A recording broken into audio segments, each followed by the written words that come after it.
there wasn't a single one of them who was earning less than R1 million. And what do these guys actually do? Certainly, the massive consumption by the black elite is unsustainable and has to be reversed. I saw the other day there was the Star newspaper published a whole page about the salaries of the executives of the Johannesburg municipality. There wasn't a single one of them who was earning less than R1 million. And what do these guys actually do? They're earning a huge amount of money now. Multiply that with the many other cities that we have in this country, and you can see for yourself what is happening to the wealth of South Africa. It's being diverted to from the production sector of South Africa to this massive consumption by the black elite, and incidentally to this welfare spending, which reinforces the poverty of the poor Africans. It doesn't solve their poverty. Somebody pointed out to me the other day that South Africa, the South African taxpayer, is unique amongst taxpayers in paying twice for the same thing. You pay for the medical services of the people of South Africa through your tax. But you also pay a second tax, which is your medical aid. You pay a tax to have the police to protect you, the army to protect you, okay, I won't mention Richard Mdluli, but you pay essentially to be protected by the police. But on top of that, you pay another tax to the private security companies to protect you. And you can go down the list on education and so on and so forth. So South Africa, precisely because of the characteristics of our dominant elite, you have this massive taxation of our society.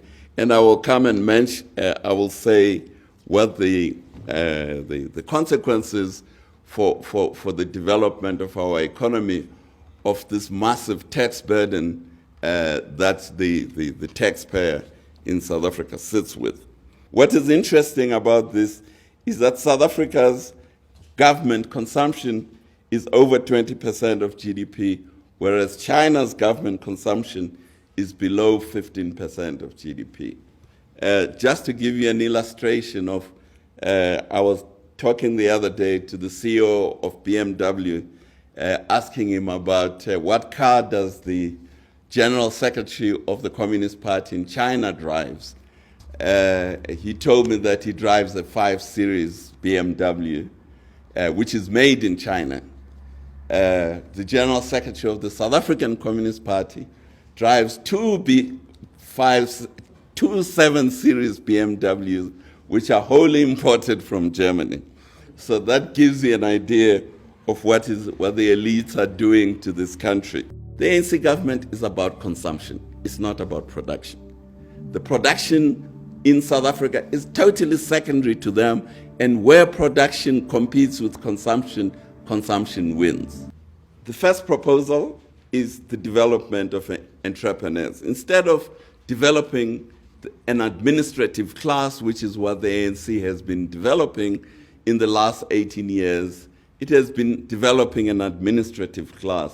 We have to develop a productive entrepreneurial class in South Africa. Without that, we're going nowhere.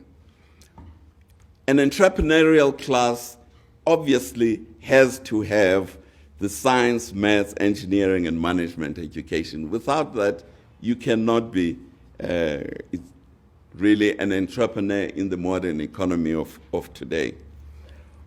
But a third point which I'm making is that we need a new politics in South Africa, a new, more inclusive politics, not a politics just dominated by the black elite and the black poor, but we need a politics that is more inclusive, that will include formal sector workers like my friends in COSATU, that will include the owners of the productive assets of South Africa, the capitalists, as you